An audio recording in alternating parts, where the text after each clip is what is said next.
طيب، بسم الله والحمد لله والصلاة والسلام على رسول الله وآله وصحبه ومن والاه وبعد. المرأة العربية تحب الحياة الزوجية وتقدر الحياة الزوجية وتقدسها وتهتم بزوجها كثيرا، ولكن مع كثرة الصعوبات والمشاكل ومشاكل الحياة تحدث هناك مشاكل بين المرأة وزوجها. لذلك نجد هذه المرأة الأعرابية التي تربت في الصحراء تنصح ابنتها ليلة زفافها بوصية غالية توصيها بزوجها. طبعا في هذه الأيام بعض أولياء الأمور الآباء أو الأمهات ينصحون البنات بنصائح غريبة. لا تتركي معه فلوس حتى لا يتزوج عليك مرة أخرى، افعلي معه كذا كذا، إن شتمك اشتميه، إن ضربك يضربيه. طبعا هذه كلها نصائح تؤدي إلى خراب البيت. لكن هذه المرأة العاقلة ماذا قالت لابنتها؟ قالت: يا بنية، لو أن النصيحة تركت لتركتها لك لأنك عاقلة. يعني معنى الكلام هي تقول أنك يا ابنتي عاقلة وتفهمين ذلك جيدا، ولكن النصيحة واجبة كما قال تعالى: وذكر فإن الذكرى تنفع المؤمنين. قالت لها: إن النساء خلقن للرجال والرجال لهن خلقن. يعني هذا ضروري واجب. خلق لكم أو جعل لكم من أنفسكم أزواجا وخلق منها زوجها، يعني خلاص مكملين لبعض. طيب، تقول لها: سوف أعطيك 10 وصايا، 10 وصايا فاحفظيها واعملي بها. أما الوصية الأولى والثانية فتقول: عليك بالقناعة وحسن الطاعة. القناعة يعني الرضا بالقليل، إن كان غنيا أو فقيرا تتحمل وتصبر وتتعامل على قدر حالته المادية، فإن كان فقيرا لا يكلف الله نفسا إلا وسعها، ومن قدر عليه رزقه فلينفق مما آتاه الله. طيب، وكذلك حسن السمع والطاعة، تسمع وتطيع، تنحني لزوجها، لا تنظر له نظرة نظرة كبر أو غرور أو احتقار، ولكن تنظر له بأدب وتواضع، لأنه زوجها وسيدها. كذلك لا ترفع صوتها عليه، لا تشتمه، لا تؤذيه، لا ترفع يدها عليه، تتعامل معه كأنه سيدها وملكها ومالكها ومربيها وصاحب الفضل عليها. طيب, ini seperti Anda bilang, wasiat malam pertama. Wasiat malam pertama, wasiat yang diberikan seorang ibu kepada putrinya di malam pertama sebelum dia menghabiskan malam-malam setelahnya bersama suaminya. Nah, kita perhatikan, mungkin kalian akan dengar atau pernah dengar ibu-ibu zaman sekarang mewasiatkan hal-hal yang aneh kepada anaknya ketika awal membangun mahligai rumah tangga. Di antara wasiatnya apa? Kita perhatikan. Coba kalau kalian korban-korban drakor, mudah-mudahan nggak ada ya. Fitri masih korban drakor? Oh, emang enggak, Santi. Nah, di antaranya apa katanya? Nanti kalau suami mau ngasih uang, jangan pegangkan dia duit banyak-banyak. Kan ada suami memberikan semua gajinya kepada dia kan? Nah, jangan kasih nanti banyak-banyak. Kenapa? Ntar dia kawin lagi. Nah, kemudian kalau suami nanti melakukan KDRT, mukul kamu, apa yang dilakukan? Maka lapor aja ke polisi. Nah, hal-hal kayak gini, ada yang mengatakan pukul balik. Nah, ini diantaranya kan, diantara wasiat-wasiat orang tua ketika awal menjalani mahligai rumah tangga. Ini adalah wasiat-wasiat yang keliru. Nah, bayangkan di sini ada wasiat yang sangat indah, orang terbelakang, tapi wasiatnya sungguh penuh dengan akhlak dan adab serta nilai-nilai Islam. Kenapa Anda bilang terbelakang? Wasiat ini berasal dari seorang wanita tua yang hidupnya kalau kita bilang di hutan belantara, kalau kita bilang di tengah padang pasir sana. Orang Badui, tahu orang Badui kan? Orang suku yang berpindah-pindah, nggak punya peradaban. Tapi perhatikan nanti wasiatnya adalah wasiat yang agung, penuh dengan nilai dan akhlak Islam. Apa di antara wasiatnya? Yang pertama dikatakan, wahai anakku, seandainya wasiat itu adalah sebuah peninggalan, aku yakin engkau pasti akan mendapatkannya. Anak berulangin, andainya wasiat itu adalah sebuah peninggalan, harta warisan, aku yakin engkau pasti akan mendapatkannya. Kenapa? Karena engkau adalah wanita yang berakal, kamu cerdas, kamu pandai katanya. Tapi sungguh wasiat adalah sebuah kewajiban yang harus disampaikan seorang muslim kepada muslim lainnya. Jadi seperti anak katakan, anak kenapa selalu memberi nasihat wasiat kepada kalian? Karena itu sebuah kewajiban. Seandainya nggak anak berikan kepada kalian, anak yakin kalian suatu saat akan memahaminya dengan pengalaman kalian. Tapi wasiat adalah sebuah kewajiban. Perhatikan apa kata ibunya, pahami ini dan amalkan, maka engkau akan mendapatkan kebahagiaanmu bersama pasanganmu di dunia dan di akhirat. Karena pasangan jangan cerita sampai tua, jangan berdoa sampai mati. Berdoalah dengan pasangan kalian sampai kita bertemu kembali di surganya Allah Subhanahu wa Ta'ala. Ini cita-cita tertinggi termulia dalam menjalani mahligai rumah tangga. Jangan tua bersamamu, udah tua nanti sendiri-sendiri. Oke? Nah, diantaranya dikatakan, wahai anakku, yang pertama dikatakan adalah as-suhbah wal qanaah. As-suhbah bil qanaah. Yang pertama wasiatnya adalah engkau dampingi suamimu dengan qanaah. Apa arti qanaah? Ridha. Ridha, rela dengan apapun yang dihasilkan dan diberikan suamimu kepadamu. Jangan nanti, wah kok dikit kali mas, inilah kenapa banyak korupsi. Kenapa? Di rumah, mas tetangga sebelah udah beli mobil, kita masih punya motor. Mas tetangga sebelah udah punya apartemen, kita cuma beli permen. Nah seperti inilah yang membuat suami itu apa?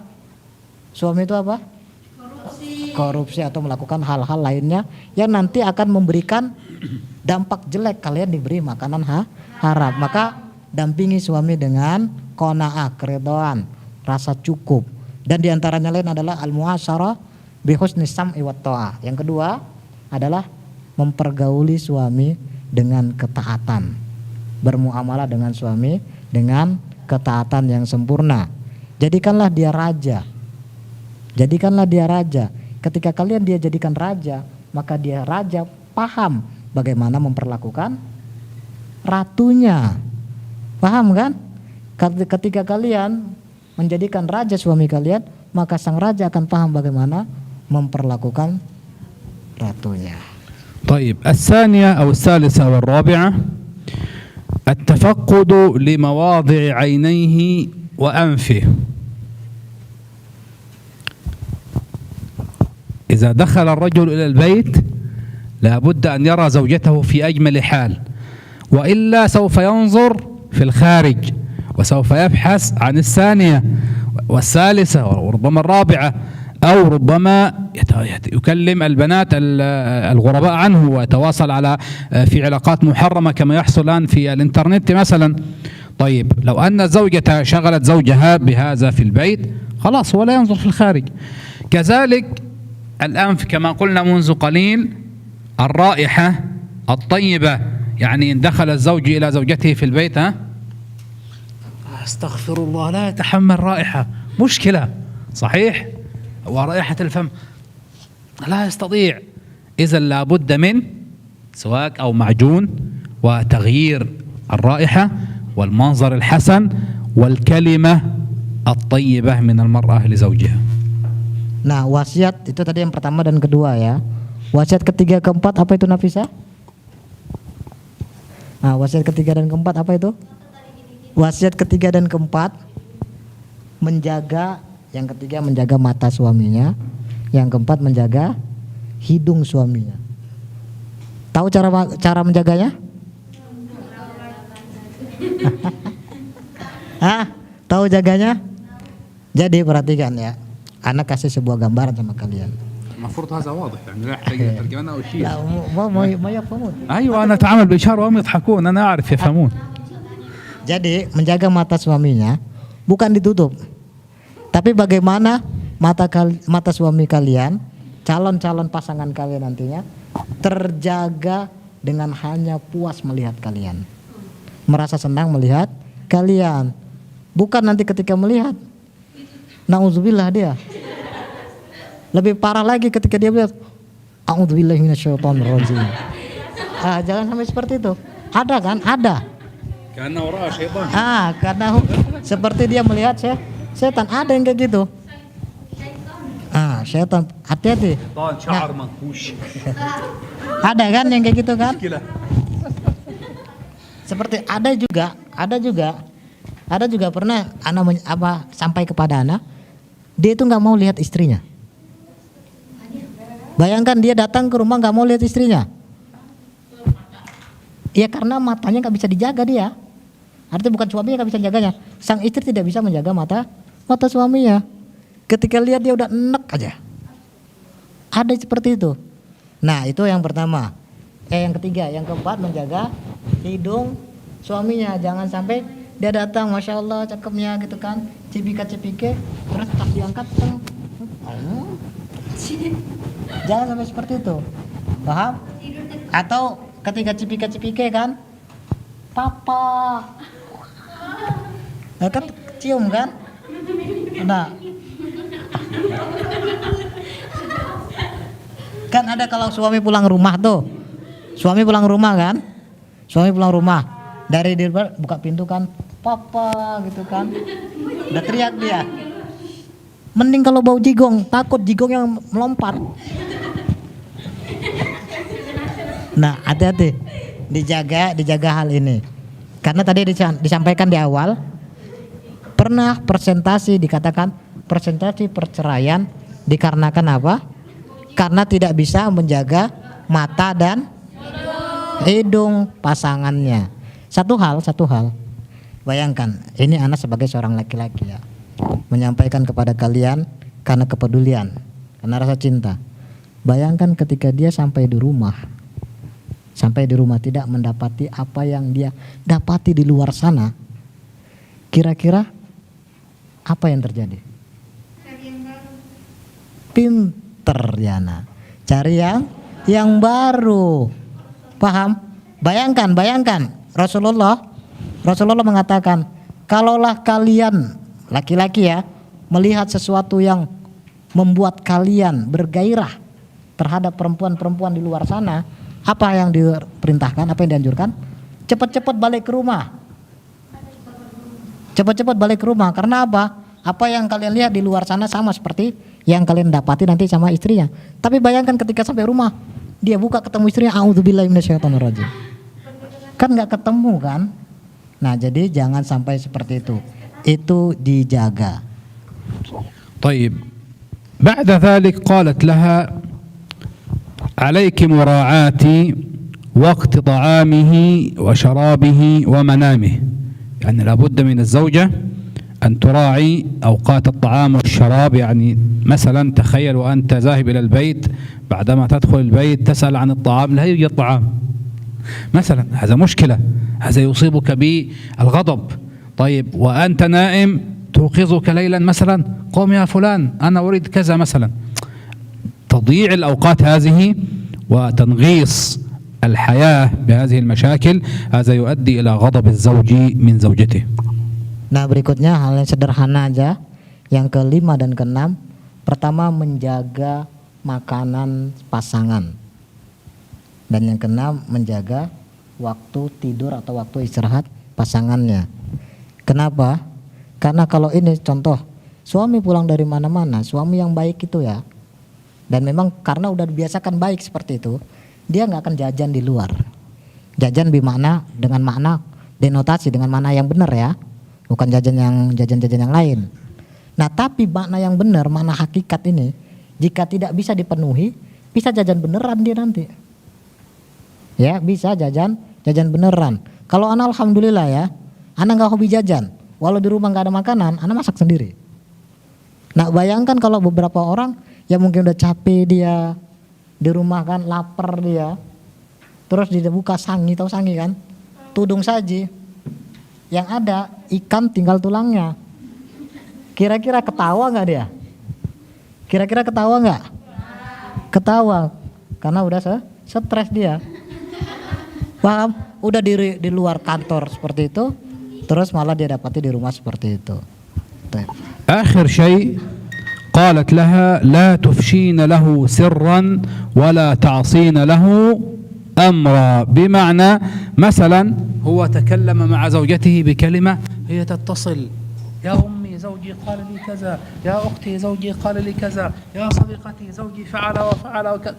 هذه مصيبة كبيرة، هذا سر لابد أن تحرص المرأة على سر زوجها، فلا تتكلم مع أي أحد بأي شيء.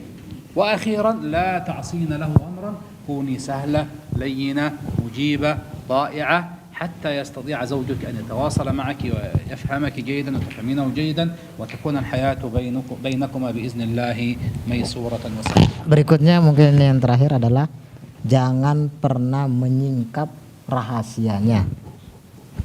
Pasti dalam kehidupan rumah tangga ada rahasia kan? Enggak. Jangan itu dia umbar kepada siapapun. Ataupun tidak dia umbar, tapi dia ceritakan kepada someone. Someone dengan bukan makna negatif ya. Bukan dengan makna negatif. Contohnya kepada ibunya. Jangan pernah, walau itu kepada ibunya. Jangan pula kepada temannya, jangan pula yang lain. Paham? Karena kalau apa yang terjadi dalam rumah tangga, contohnya itu Sakinah ngobrol, tek, ada terjadi sesuatu di rumah tangganya, atau enggak terjadi apa-apa di rumah tangganya, baik-baik aja harmonis, terus dia cerita sama Ripa contohnya, wih masya Allah suamiku sayang banget sama aku, pasti terjadi sesuatu kan? Apa? Ripa, andai, iya kan? Andai, dia nggak pelakor. Paham kan? Hal-hal baik tidak boleh untuk diungkapkan. Maka kenapa terjadi perselingkuhan melalui media sosial? Kenapa? Upload gambar, masya Allah suamiku soleh banget, pengertian banget. Datang Fatimah yang baca, ya Allah kayak mana sih suaminya? Besok tambah lagi, masya Allah tahu banget dengan kesukaan aku. Tahu banget dengan kesukaanku. Besok begitu. Nah besok nggak tahu ya. Ada kumpul keluarga, ada yang ngupload. Contohnya keluarganya masih satu keluarga sama si Ernika ya kan. Contohnya ada acara keluarga bersama keluarga besarnya kakak Sakinah. Nah Ripa tadi penasaran sama suaminya kayak mana, bilang oh ini toh suaminya Sakinah, kepengen ya kan. Nauzubillah min apalagi perhatikan, apalagi itu adalah sebuah aib dalam rumah tangga, maka akan hancur, bukan menemu solusi. Hati-hati. Berikutnya adalah taati dia, bersikap lembut walau dia saat itu marah. Berusahalah kalian melembutkan dia dengan sikap dan tutur kata kalian, karena itu akan menyatukan kalian, bukan hanya bersamamu hingga tua atau bersamamu sampai mati, tapi bersamamu hingga surga.